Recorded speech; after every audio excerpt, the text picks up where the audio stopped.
안녕하세요 여러분, 세상 돌아보기입니다. 오늘은 23년 11월 16일이고 목요일입니다. 자, 오늘은 지금 보시는 두 인물의 대화에 대한 내용을 조금 다뤄보려고 해요. 대화 내용을 한번 소개해 드리고 또 거기에 이 사람들의 대화를 듣다가 떠오르는 제 느낌 그거 좀 이야기해 보도록 하겠습니다. 자, 왼쪽에 제프리 삭스, 예전에 이 두 사람 다 제가 한 번씩 소개를 드렸었어요. 자, 경제학자, 그러니까 그리고 국가 정책 분석.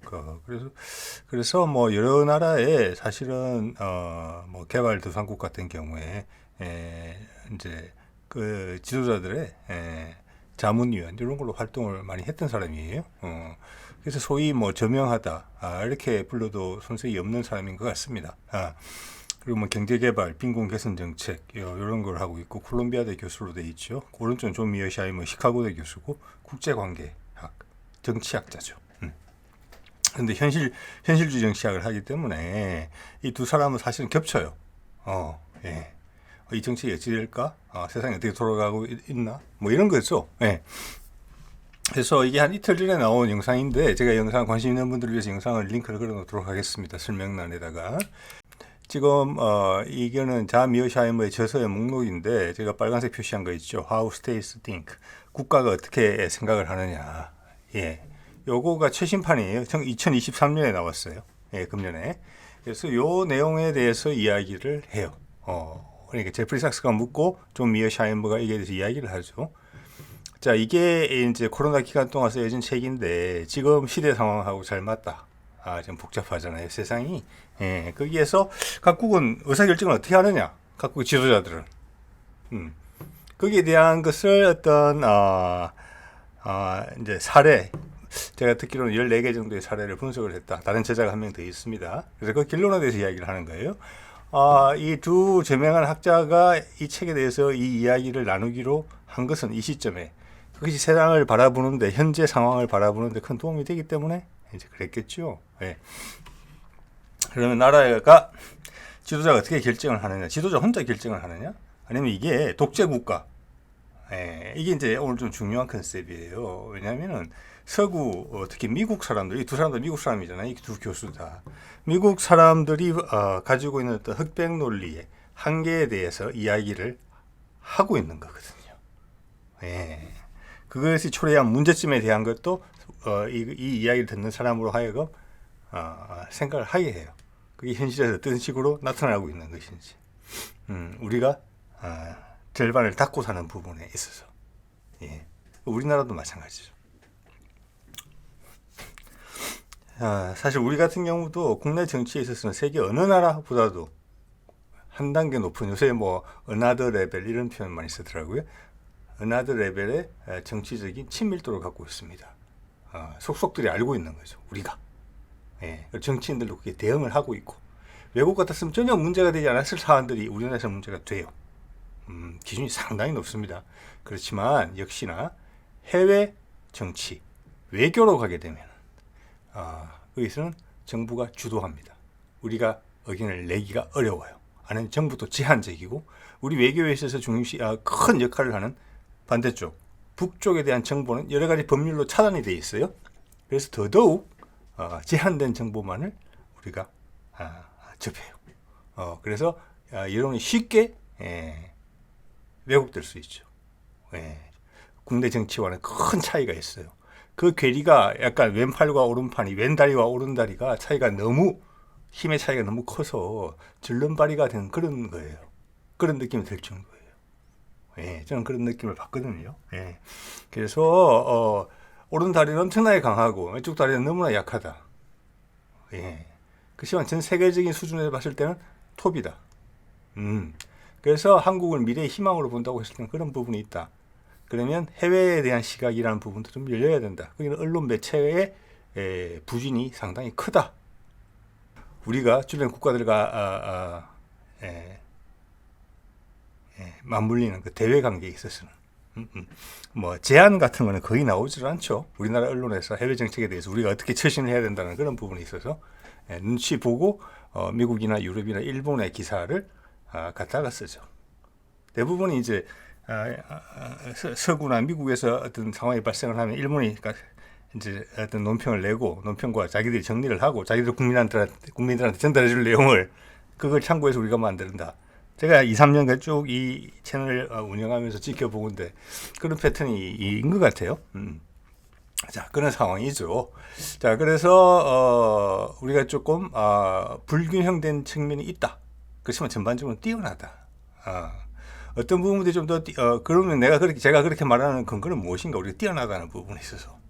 거기에 대한 해법도 있습니다. 이 사람들은 미국에 대해서 이야기를 하지만 우리는 미국 이야기를 들으면서 미국 상황이 이렇구나 하면서 우리 거랑 당연히 자연스럽게 비교해 보게 돼요. 자, 보겠습니다. 먼저 아마 이 뭐 정치 외교와 이런 데서는 각 나라가 어떤 의사 결정을 할 때 지도자가 아니면 지도자 사이 핵심 세력들이 결정을 할 때 그게 이성적이냐 비이성적이냐 아마 이런 뭐 어떤 학술적인 고민들도 있었던 것 같아요. 지금 하고 있는 건 아니고. 그래서 그 결론은 이성적이다. 그 어떤 지도자가 그 나라가 어떤 결정을 할 때는 그 뒤에 큰 그림이 있다. 우리나라가 이렇게 되어야 된다는 그림. 그리고 현재 상황 인식, 전 세계 세상이 지금 현 상황은 이렇다.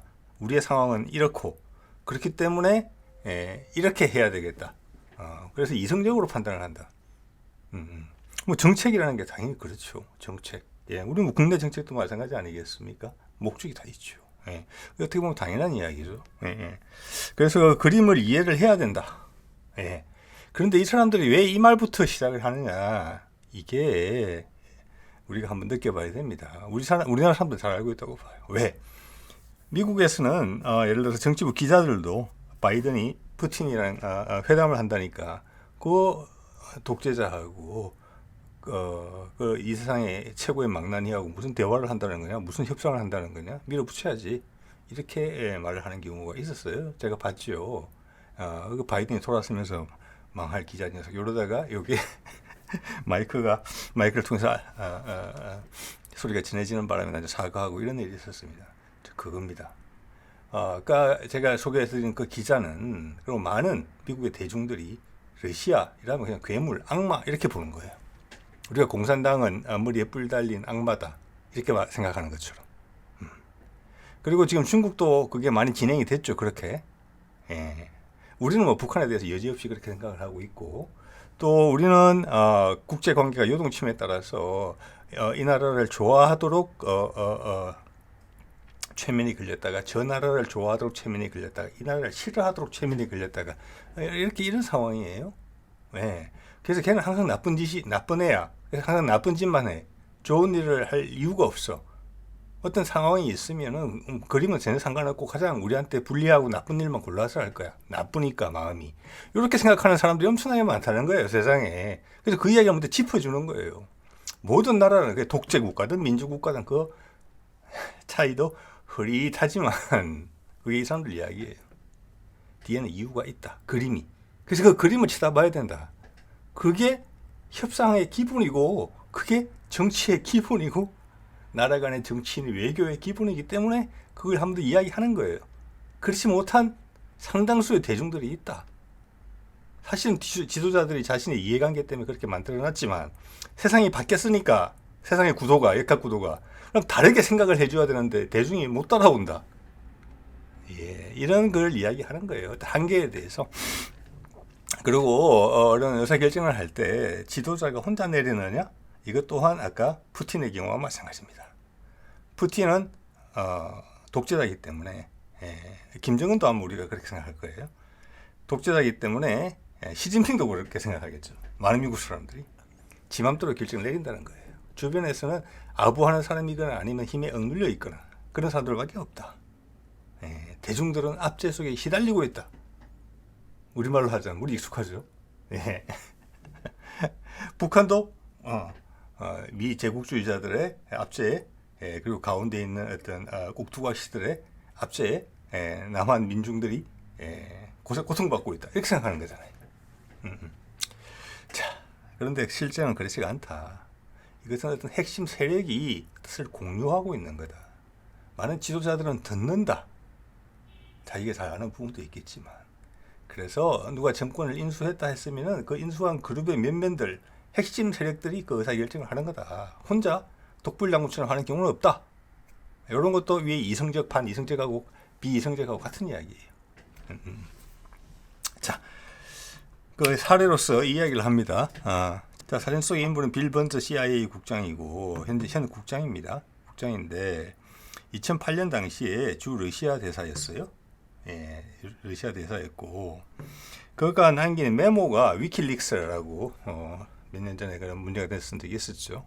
거기에 메모가 공개가 됐어요. 그래서 이제 이 학자들이 알게 된 거죠. 연구자들이. 그래서 거기에 대해서 이제 알게 됐는데 빌 번즈가 남긴 메모가 뭐냐면은 이때 내용이 뭐냐?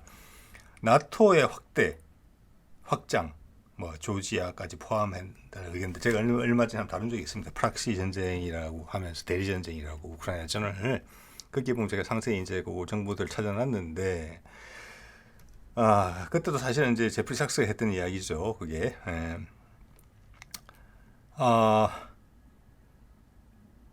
러시아가 나토 확대에 대해서 불만을 가지고 저지를 해야 되겠다, 경고를 한다.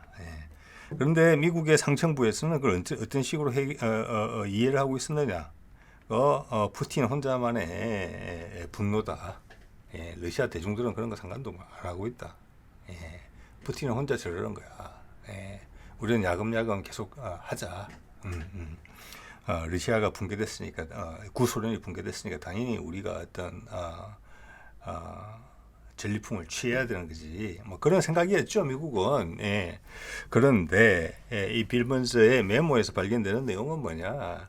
이거 이제 푸틴 혼자만의 생각이 아니고 러시아의 전 의사결정권자들의 모임, 그 모임의 공통된 생각이다.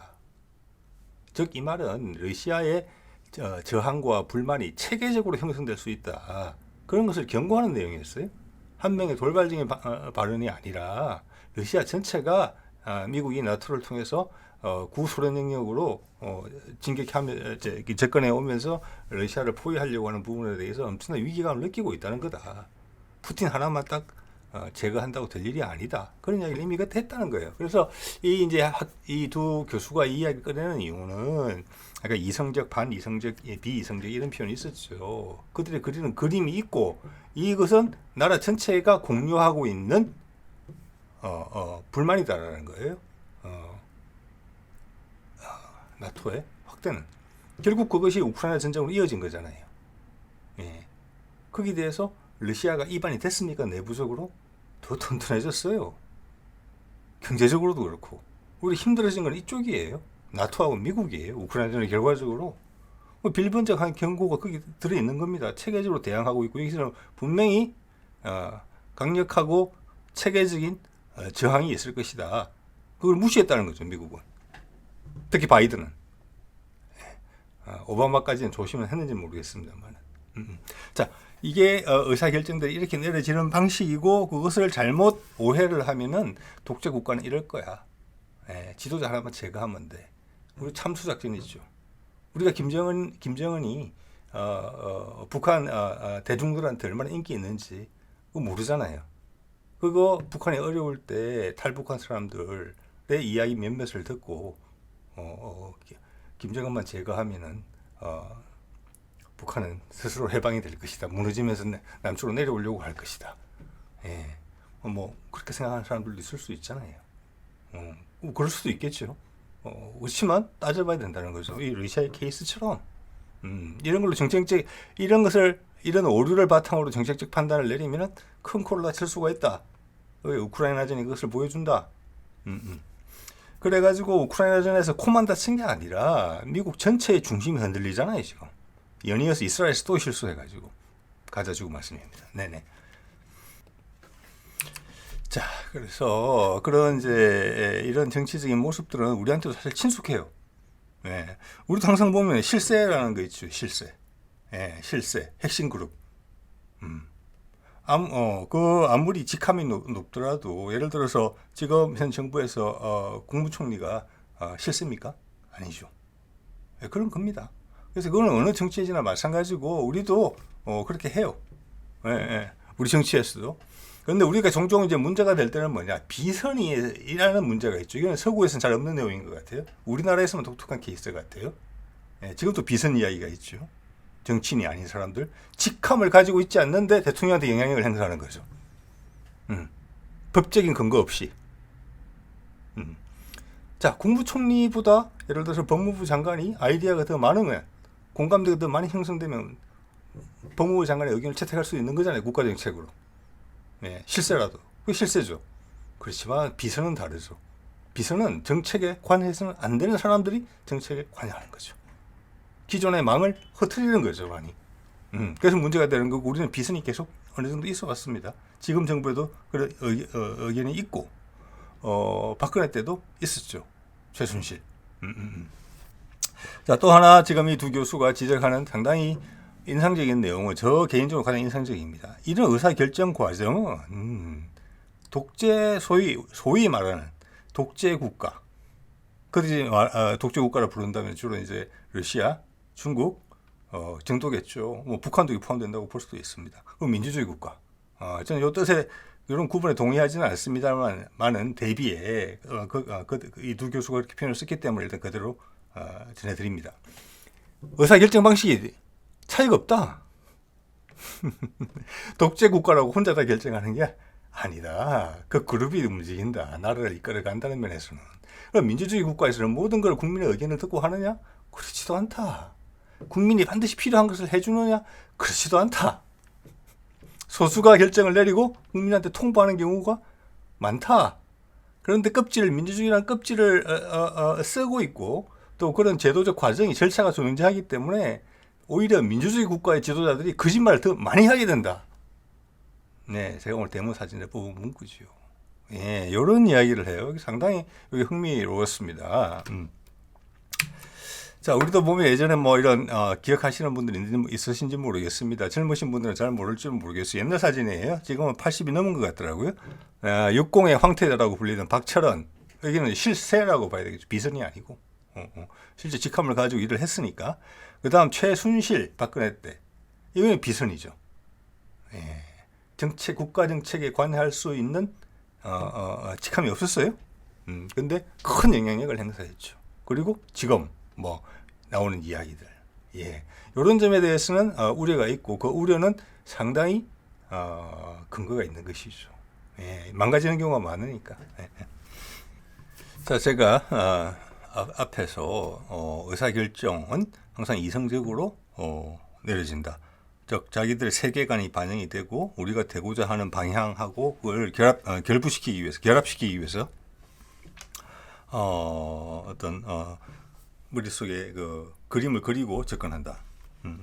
자, 그러면 상대방 그림도 보고 내 그림도 보고 그걸 맞춰가는 게 이제 정치고 어떻게 보면 외교인데, 그 이야기가 나오니까 제프리 삭스가 한번 이렇게 묻습니다. 2003년 부시의 이라크 침공은 도대체 뭐냐? 이 말은 그가 보기에는 이거는 되게 비이성적인 정책 판단이었다. 아무런 근거 없이 공격했잖아요. 예, 그 대량 살상 무기, 예, 뭐 그거가 있다는 의혹을 가지고 공격을 해서 민간이 한 60만 명 죽었죠. 이라크. 그리고 그 대통령까지 결국은 교수형까지 시켰잖아요. 후세인. 예. 이거는 무슨 이성적 근거가 있냐? 이건 비이성적인 거 아니냐? 이런 식으로 비꼬듯이 물어본 거예요. 예, 뭐 대답은 없었습니다. 미어샤이머에. 그렇지만 저는 이성적이었다고 봐요. 이 당시는 뭐냐? 2000년 초반, 즉 90년대 초반에 구소련한테 체제 경쟁에서 이기고 전 세계 패권을 거머쥔 미국이 그 당시 부시가 인기가 좀 없었죠. 인기가 좀 없었고 또 그 닷컴 버블이 좀 꺼지면서 경제적으로도 좀 곤란했어요. 예. 그렇지만 막 몸이 근질근질할 때도 1등이 돼가지고 이제는 막 근육이 막 불끈불끈 솟아오를 때예요. 본인이 살짝 힘들었단 말이에요, 정치적으로. 그래서 선택한 희생양이었다고 생각합니다. 예. 그러니까 그림이 없었던 건 아니에요. 근데 뭐 인도주의 관점에서 봤으면 그림이 아니죠. 자, 그래서 그런 그림이 이제 있었다, 이렇게 이제 해석을 저는 개인적으로는 해봅니다. 예. 자, 저때 전 세계 여론들은 어떻게 마치가 됐습니까? 우리가 그때 이라크 후세인은 당연히 주고마땅하다라고 많은 사람들이 생각을 하고 신문과 방송에서는 연일 그런 기사가 나왔어요.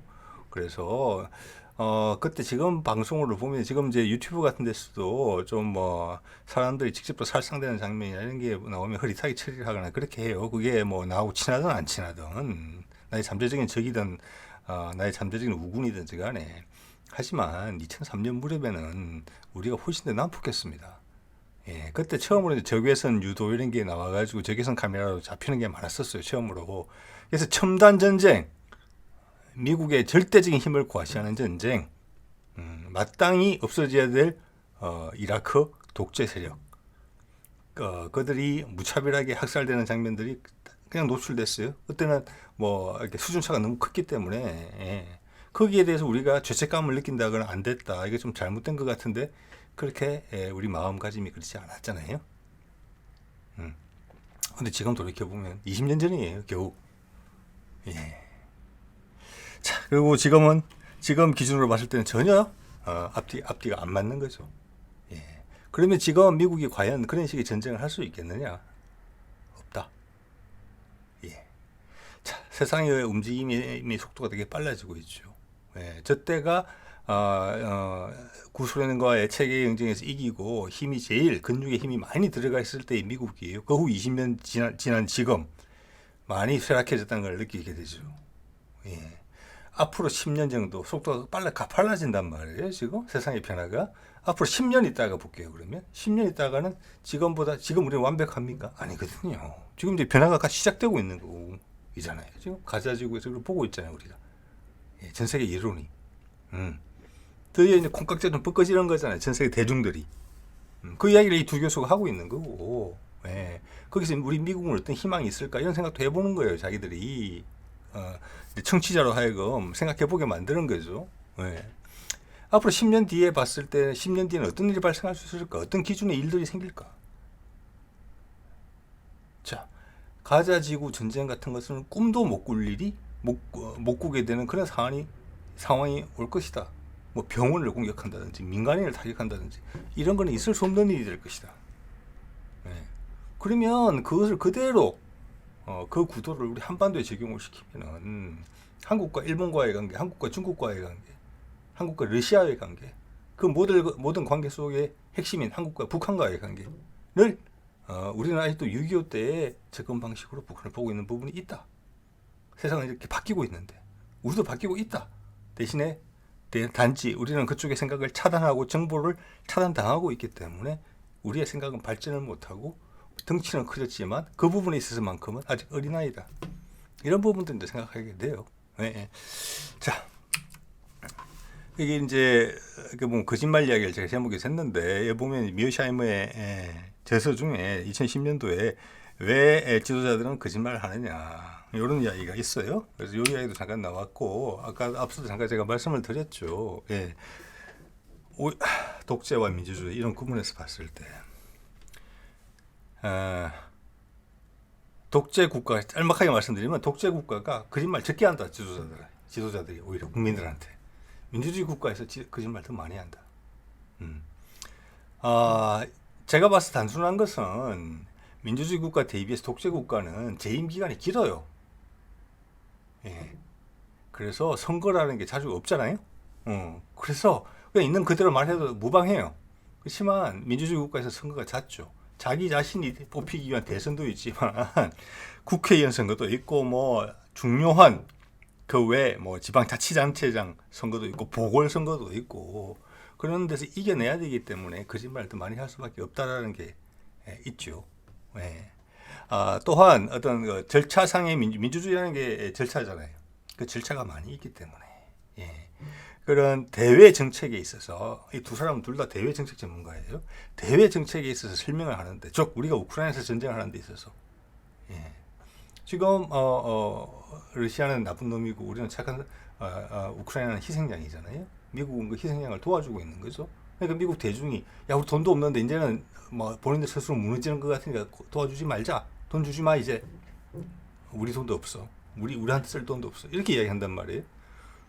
그러면 그게 미국의 이해관계에 맞습니까? 안 맞죠. 왜? 미국이 시작되는 전쟁이니까. 여기서 돈을 꺼내면 우크라이나가 넘어가면은 미국이 지는 거예요. 그만큼 유럽에 있어서 영향력이 감소되게 돼요. 미국의 이해관계에 영향을 주죠. 그렇지만은 미국 정부가 국민들한테는 그렇게 이야기 안 했거든요. 그냥 희생양 대 늑대 이런 대립구도를 설정시켜놨단 말이에요. 예. 그 희생 어린 양이 이제 힘들다. 그리고 어린 양 스스로가 좀 뺀질뺀질하네. 또 다른 이거는 이 정도에서 포기하는 게 나. 우리까지 끌려들겠다 잘못하면 양 구하려다가 어린 양 구하려다가 이렇게 대중들은 생각한단 말이에요. 그게 아닌데, 예, 거짓말이 거짓말을 낳고 있는 거죠. 그런데 전부 다 그 과정이 전부 다 거짓말이라는 거죠. 독재 국가에서는 그렇게 장황하게 거짓말할 필요가 없다는 거죠. 그 이야기예요. 예. 자, 그리고 국내 정책보다는 대외 정책에 있어서 거짓말을 훨씬 많이 한다. 이해되죠? 국내 정책은 우리가 피부로 와닿는 부분이 많아요. 다 알아요. 그래서 예, 우리나라 같은 경우는 저도 국회 방송 종종 봅니다만은 그 해집는 정도는 아마 다른 국가에서는 보면 아마 기겁할 거예요. 제가 보기엔 그렇습니다. 미국 국회의원들이 그걸 본다면은 야, 한국에서는 정치 국회의원 하기 진짜 어렵네 이럴 거예요. 아마 선이 그 정도가 아니거든요. 아까 말씀드렸죠. another 레벨이라고. 그런데 대외 정책에 있어서는 훨씬 더 거짓말을 많이 한다. 잘 모르고 정보의 출구가 제한되어 있으니까. 우리 같은 경우는 그게 더 심하다. 예.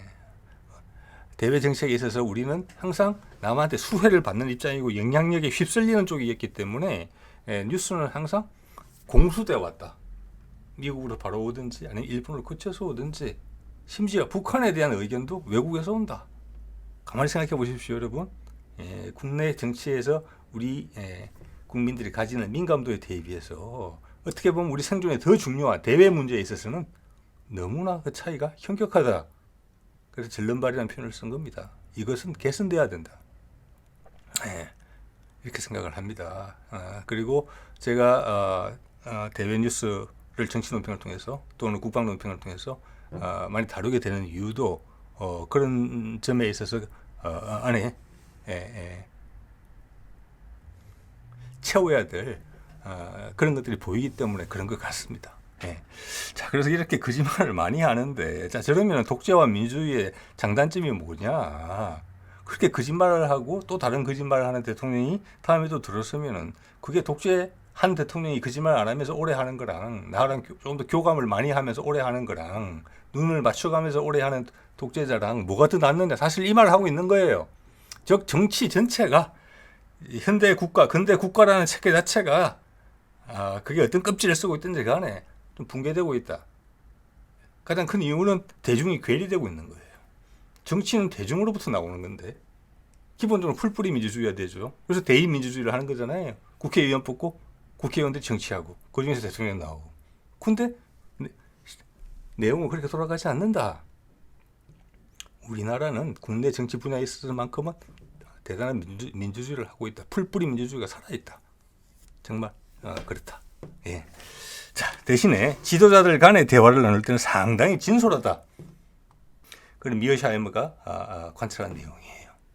그때 아까 말씀드렸죠. 14가지 사례를 통해서 분석을 했다고 해요. 예. 즉 이것은 지금 이제 시진핑하고 바이든이 아펙 회담의 일환으로 지금 캘리포니아에서 미팅을 지금 마친 것으로 되어 있는데 그런 미팅에서 나오는 이야기가는 서로 거짓말이 별로 없다. 왜? 서로 다 알고 있으니까. 대외 정책이 있었어도.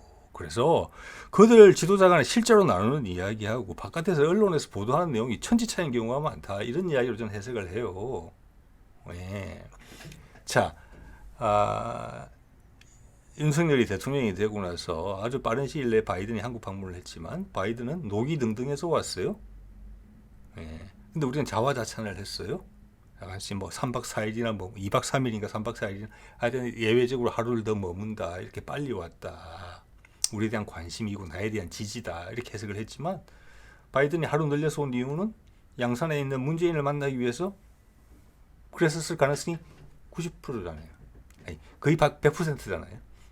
그런데 주위의 반대가 심했기 때문에 마지막에 바꿨죠. 스케줄을. 전화만 했죠. 그리고 그 갑자기 하루 남게 된 스케줄을 해소하기 위해서 그 전에 사실은 대통령이 방문을 한다는 것은 그 사전에 그 경호팀이 다 돌아야 되는 거잖아요. 자, 그래서 갑자기 그게 취소가 된 거죠. 그래서 그런 이제 사전 검토가 필요 없는 미군 지하 벙커를 방문하는 것으로 해서 하루를 때웠죠. 예. 자, 그런 거랑 우리가 언론에서 보도되는 내용이랑 같습니까? 자, 그때 문재인과 죄송합니다. 윤석열과 바이든 간에 나왔던 나눴던 대화가 내용은 오겠습니까? 예. 그 몇 개월 있다가 그 당시 하원 의장이었던 펠로시가 한국에 왔는데 안 만나줬어요. 예. 언론을 통해서 정부는 또 거짓말을 하고 실제 그들이 무슨 대화를 나눴느냐, 둘은 만나지 않아서 그 대화는 못했지만 그 일주일 동안 많은 미국의 유력 인사들이 우리 용산을 방문했어요. 그러고 나서 8.15 때 담대한 구상이 나왔어요.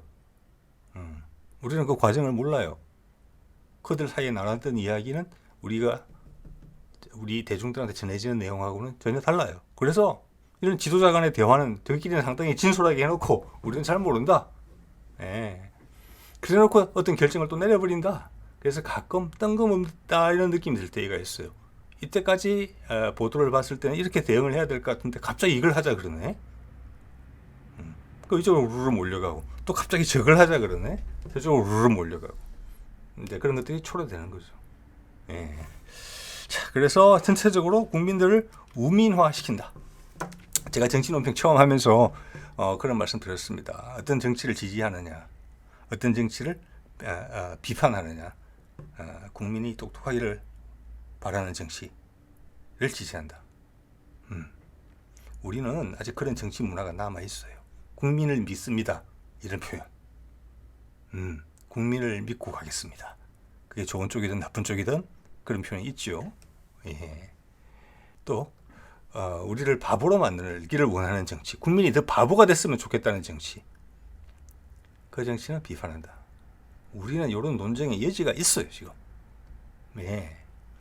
이거는 아까도 말씀드린 것처럼 국내 정치 국한된 부분입니다만은 물론 물꼬만 트이면 해외 정치에도 연결될 거라고 봅니다. 세계 최고 수준이다, 은하들 레벨이다, 이런 말씀을 드리는 겁니다. 제가 이제 2, 3년간의 관찰 끝에 나온 이야기고요.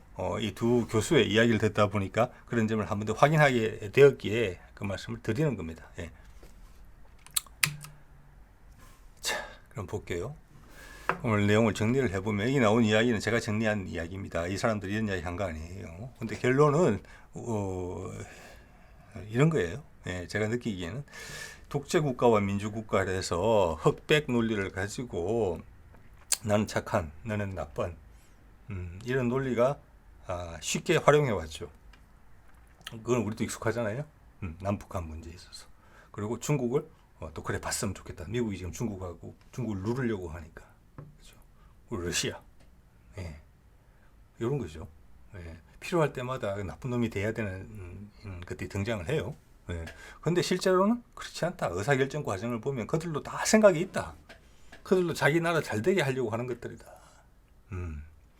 자, 이렇기 때문에 특히 미국이라는 나라에서는 외교가 사라진 지가 오래됐다. 힘으로 다 해결하려고 한다. 힘으로 해결할 때 제일 먼저 붙이는 딱지가 뭐냐? 낙인이. 너는 악의 축이다. 나쁜 녀석이다. 이런 거죠. 자, 그러면서 독재국가, 민주국가 이런 구분이 있나? 이런 거고 전체적으로 근대 국가 체계가 지금 쇠락하고 있다. 이런 말을 하고 싶은 것 같아요. 자, 이렇게 똑똑한 경험이 많은 시야가 넓은 이런 사람들을 가진 미국이지만 그들이 미국 정치를 바라봤을 때는 제가 보기엔 암담할 거라고 생각합니다. 예, 암울해요. 왜냐? 그 민주당 공화당 체계 두 개에서 그들은 5%밖에 안 달라요. 누가 대통령이 돼도 마찬가지예요. 어떤 국회의원이 되더라도 마찬가지예요. 변화의 희망이 안 보인다는 거예요. 국민들은 이 틀 속에 너무 오래 안주해 있기 때문에 세상을 냉정하게 바라볼 수 있는 균형 감각이 없어져 있다. 예. 이게 이 두 사람이 느끼는, 두 사람의 대화에서 암울함이 느껴지는 이유예요. 그들이 느낄 거라고 생각을 합니다. 미국의 정치 체계를 이렇게 바라봤을 때. 예. 이런 데서 우리는 지혜를 얻을 수 있죠. 우리는 아직 움직일 수 있잖아요. 역동적이잖아요. 아직. 예. 자, 미국 정치 말씀드렸고 유럽도 그렇습니다. 예. 오래된 대륙이죠. 보면은 유럽도 이렇게 안으로 들어가 보면은 그 나라를 좌지우지하는 세력들이 고정된 기득권들이 있습니다. 그것들이 싫어가지고 미국이라는 나라로 이민을 가서 미국이라는 나라를 만든 거잖아요. 예, 그 틀이 있습니다. 틀이. 예. 자, 그런 것들이 한계를 드러내고 있다. 그들의 국민들 세상이 바뀌는 역동성을 해소할 수 있느냐? 지금 전 세계적인 문제죠. 우리나라만의 문제가 아니라 젊은 세대와 기성세대에 이반되는 부분. 젊은 세대는 지금 새로운 움직임에 대해서 안테나가 막 돌고 있어요.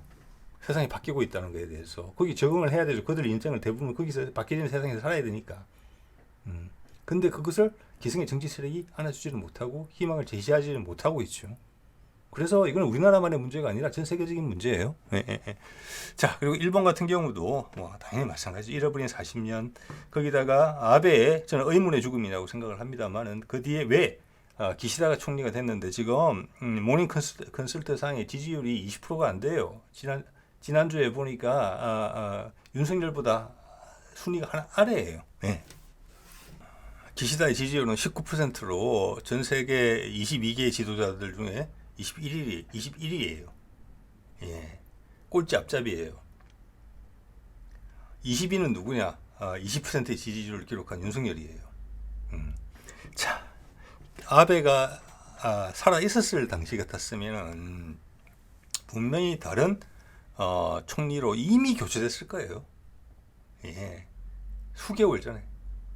거기는 보통 한 30% 지지율 35, 요 정도 내려오게 되면 바꿔요.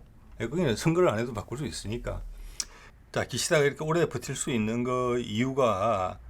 이유로 뭘 생각해 볼 수 있느냐. 첫 번째는 기시다가 아베급의 인물이 됐다. 저는 그렇다고 보지는 않습니다. 아베급의 인물이 됐으면 이미 다른 대타를 내놨을 거예요. 힘이 없는데도 힘이 없기 때문에 오래 간다. 그럼 누구의 힘으로 그 자리에 서 있느냐? 안 밀려나고. 저는 미국의 힘이라고 생각을 하는 거예요. 예. 자, 그런 것은 어떤 아베가 최후를 맞이하는 방식에 어떤 이유가 있을 수 있다. 예. 이런 짐작을 해볼 수 있게 돼요. 예. 자, 그렇고, 자, 우리는 그에 비해서 상당히 역동적이죠. 예. 예, 대통령 후보자 부인이 뭐 어떤 사고를 쳤는지도 다 알고 있잖아요. 예. 자, 그래서 사실 지금의 정치라는 것은 그러면 뭐냐? 뭐 이런 겁니다. 쉽게 제가 가끔 드리는 말씀대로 옳고 그름, 마땅함 이런 걸 해야 되는데 그런 거하고 괴리돼 있다. 예, 예쁘게 포장은 돼 있지만 그게 독재든 민주주의든 소위.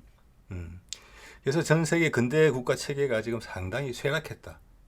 예, 세상의 변화를 담아내지 못하고 있다. 그들 정치 자체가 하나 이권화돼 있다. 이익 집단화 되어 있다. 우리나라에도 그런 움직임이 살짝 있잖아요, 지금. 내각제 개헌할 때 나오는 내각제 개헌 이야기가 나올 때 저는 항상 그 생각을 먼저 합니다. 예. 그래서 어떻게 보면은 껍질을 그렇게 쓰고 포장만 그렇게 돼 있지 사실 옛날과 똑같다. 전대정권 시대랑 전대정치 시대랑 지배하고 있는 거다. 뭐 그럼 착취하고 있는 거다.